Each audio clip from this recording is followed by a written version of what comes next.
সকাল থেকে আমাদের নজরে ছিল শাহজাহানের বাড়ি, সেই বাড়ি যে বাড়িতে ঢুকতে গিয়ে বিক্ষোভের মুখে পড়ে ইডি আধিকারিকের মাথা ফাটে। তো আজ সিবিআই এর টিম সেখানে গিয়েছিল। সিল করা সেই বাড়ির সকাল 10:46 নাগাদ তালা খুলে সিবিআই তদন্তকারীরা তারা ভিতরে ঢুকলেন। আর কিছুক্ষণ আগের ছবি আপনাদের দেখাই, শাহজাহানের সেই বাড়ি আবার সিল করে দিল সিবিআই, অর্থাৎ তদন্তের স্বার্থে তারা খুলেছিলেন, তারা ভিতরে গিয়েছিলেন, তাদের সঙ্গে ফরেন্সিক টিম ছিল এবং বেশ কিছু নথি সেই নথিগুলো তারা সংগ্রহ করার পর তারা সিল করে দিলেন আবার বাড়ির সদর দরজা। অমিত প্রতিনিধি আমার সঙ্গে রয়েছে সকাল থেকেই। অমিত, তুমি ছিলে এখানে এবং প্রায় 7 ঘন্টা সিবিআই তদন্তকারীরা এখানে তদন্ত করলেন, খুঁজে দেখলেন, নথি খুঁজে দেখলেন, ঠিক কি দেখলেন, কি পেলেন বলে মনে হলো তোমার? তো প্রথমেই তোমাকে জানিয়ে রাখবো, শাহজাহান শেখের বাড়ি থেকে সিবিআই তরফে বেশ কিছু নথিপত্র তারা বাজেয়াপ্ত করেছেন এবং সেই বাড়িতে একটি কম্পিউটার ছিল, সেই কম্পিউটারে হার্ড ডিস্কটি বাজেয়াপ্ত করা হয়েছে, এমনটাই সিবিআই সূত্র থেকে আমরা জানতে পারছি। 10:46 সরবেরিয়ার আপুঞ্জি পাড়ার শাহজাহান শেখের বাড়ি, সেই বাড়িতে এসে উপস্থিত হয় সিবিআই আধিকারিকরা। সঙ্গে ছিলেন টিভির 2জন আধিকারিক, কারণ 23শে জানুয়ারি ইডির তরফে অভিযান চালিয়ে সেই বাড়িটি কিন্তু সিল করে দেওয়া হয়েছিল। ইডির অফিসারদের উপস্থিতিতে একদম চাবি দিয়ে সেই বাড়িটি সিল খোলার পরে চাবি দিয়ে বাড়ি খোলা হয় এবং তারপরে সিবিআই আধিকারিকরা ভেতরে যান এবং দীর্ঘ বলা যেতে পারে বেলা 11টার পর থেকে পৌনে 5টা পর্যন্ত এই প্রক্রিয়া, অর্থাৎ এই তল্লাশি অভিযানের প্রক্রিয়া চলে। তারপরে 5টা বেজে 2 মিনিটে সিবিআই আধিকারিকরা বাইরে বেরিয়ে আসে।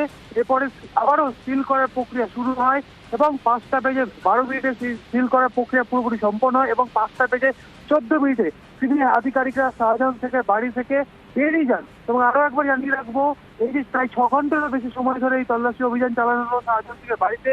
এই বাড়ির মধ্যে থেকে একটি কম্পিউটার ছিল, সেই কম্পিউটারে হার্ড ডিস্ক বাজেয়াপ্ত করা হয়েছে।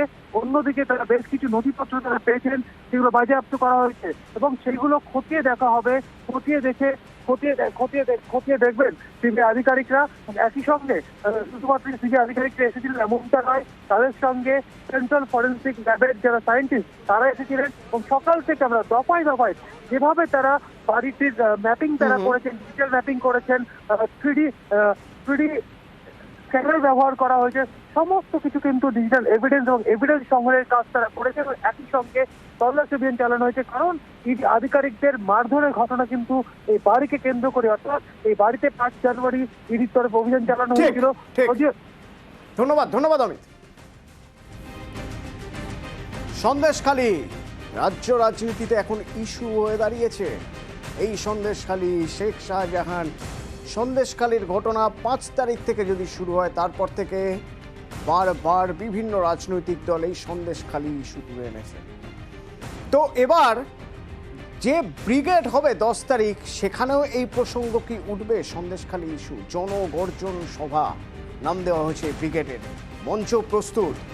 কেমন মঞ্চ? এই ব্রিগেডে রেকর্ড জনসংখ্যা হবে বা রেকর্ড মানুষ আসবেন দাবি করছে তৃণমূল। কেমন হচ্ছে এই মঞ্চের প্যাটার্ন কি? এক নজরে একবার দেখে নেওয়া যাক। তৃণমূলের নবজোয়ার যাত্রার সময়ও অভিষেক বন্দ্যোপাধ্যায় যেখানে তিনি রাতের অধিবেশন করতেন, সেখানেও মঞ্চ সজ্জাতে আধুনিক রকমের ব্যবস্থা প্রয়োগ করা হয়েছিল। আর এই প্রথম রাজ্যে ব্রিগেড সমাবেশের ক্ষেত্রেও যে মঞ্চসজ্জা করা হচ্ছে, সেখানে এই ধরনের র্যাম্পের ব্যবহার হচ্ছে। প্রায় 340 মিটারের যে র্যাম্প, সেটা ব্রিগেডে তৃণমূল কংগ্রেসের ব্রিগেড জনগর্জন সভার মূল মঞ্চের সঙ্গে যুক্ত থাকছে। আর এই র্যাম্পের দুটো প্রশস্ত দিক রয়েছে, ডান দিক এবং বাম দিকেও 150 মিটার করে সেই র্যাম্পকে প্রশস্ত করে দেওয়া হয়েছে। মূলত এই র্যাম্প তৈরি করার কারণই হচ্ছে ব্রিগেডের লক্ষাধিক মানুষের জমায়েত হবে এবং যারা নেতারা থাকেন তারা মঞ্চে থাকেন, অনেকটা দূর থেকে তাদেরকে সহজে লক্ষ্য করতে পারা যায় না। আর এই ব্রিগেডের ক্ষেত্রে যেহেতু কেন্দ্রীয় বঞ্চনার শিকার যারা, তাদেরকেই মূলত জমায়েতে সামনের সারিতে রাখার সিদ্ধান্ত নেওয়া হয়েছে। সেই মানুষদের কাছে নেতারা যাতে তাদের বক্তব্য রাখতে গিয়ে অতি সহজেই পৌঁছে যেতে পারেন মূল মঞ্চ থেকে নেমে এসে, তাই এই বিশাল আকার র্যাম্পের আয়োজন। ক্যামেরা জ্যোতির্ময় বসুর সাথে আবির ঘোষাল, নিউজ 18 বাংলা, কলকাতা। তো এই জনগর্জন সভায় যোগ দিতে রাজ্যের বিভিন্ন প্রান্ত থেকে তৃণমূল কর্মী সমর্থকরা ইতিমধ্যেই আসতে শুরু করে দিয়েছেন। এই দেখুন হাওড়া স্টেশনের ছবি। হাওড়া স্টেশনে তৃণমূল কর্মী সমর্থকরা তারা ট্রেনে এসে নামছেন। হাওড়া স্টেশনের বাইরে বাস রয়েছে, সেই বাসে করে তারা পৌঁছে যাচ্ছেন। তারা আজ থাকবেন, কাল থাকবেন, পরশুদিন ভোর থেকেই তারা চলে যাবেন ব্রিগেডের উদ্দেশ্যে। দেবাশিস প্রতিনিধি আমার সঙ্গে রয়েছেন। দেবাশিস, এখনো পর্যন্ত এই হাওড়া স্টেশন চত্বরে যারা এসে পৌঁছেছেন, কোথা থেকে এসেছেন, কোথায় যাচ্ছেন তারা? মূলত উত্তরবঙ্গ থেকে মানুষজন তারা বা তৃণমূল সমর্থকেরা তারা কিন্তু ইতিমধ্যেই ব্রিগেড মুখী, অর্থাৎ মালদা থেকে যে ট্রেনটি আজকে আসে দুপুর 3:30টার সময়, সেই ট্রেনে করে প্রায় কয়েকশো কর্মী সমর্থক তারা কিন্তু এসে পৌঁছেছে হাওড়া স্টেশনে। সেখানে তাদেরকে অভ্যর্থনা জানান উত্তর হাওড়ার বিধায়ক গৌতম চৌধুরী ও হাওড়া জেলা যুব তৃণমূল কংগ্রেসের সভাপতি কৈলাস মেস্তা। তাদেরকে সেখান থেকে একটি বাসে করে, অর্থাৎ বেশ কিছু বাসের ব্যবস্থা করা হয়েছে। এই বাসে করে আপাতত তাদেরকে গীতাঞ্জলি স্টেডিয়াম সেখানে পাঠিয়ে দেওয়া হচ্ছে এবং আজকে থেকে অর্থাৎ দুপুর 3:30 থেকেই প্রথম এই ব্রিগেডমুখী মানুষজন যারা হাওড়া স্টেশনে এলেন, এরপর একে একে ট্রেনে কিন্তু বিভিন্ন রাজ্যের বিভিন্ন প্রান্ত থেকে মানুষজন আসবে, যাদেরকে গীতাঞ্জলি স্টেডিয়ামে নিয়ে যাওয়া হচ্ছে। গীতাঞ্জলি স্টেডিয়ামে যেমন থাকার ব্যবস্থা রয়েছে, তাদের ঠিক সেরকমই ব্যবস্থা রয়েছে ইকো পার্কে।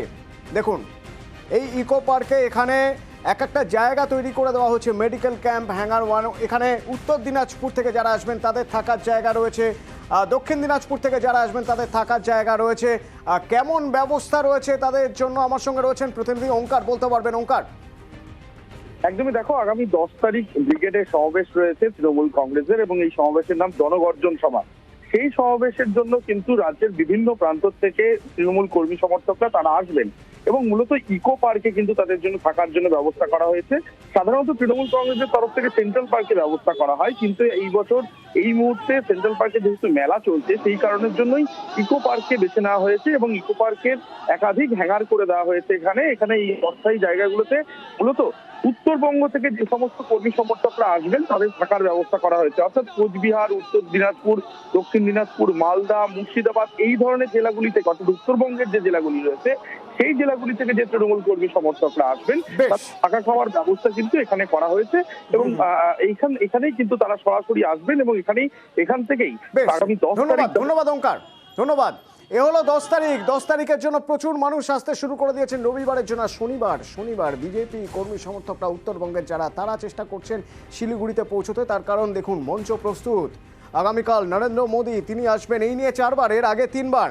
প্রথমে আরামবাগ, তারপর কৃষ্ণনগর, তারপর বারাসাতে জনসভা এবং কাল 2টি সভা রয়েছে এখানে। একটি প্রশাসনিক প্রকল্পের উদ্বোধন রয়েছে, প্রশাসনিক কাজ রয়েছে, তার পাশাপাশি দলীয় কর্মীদের নিয়ে সভা রয়েছে নরেন্দ্র মোদীর।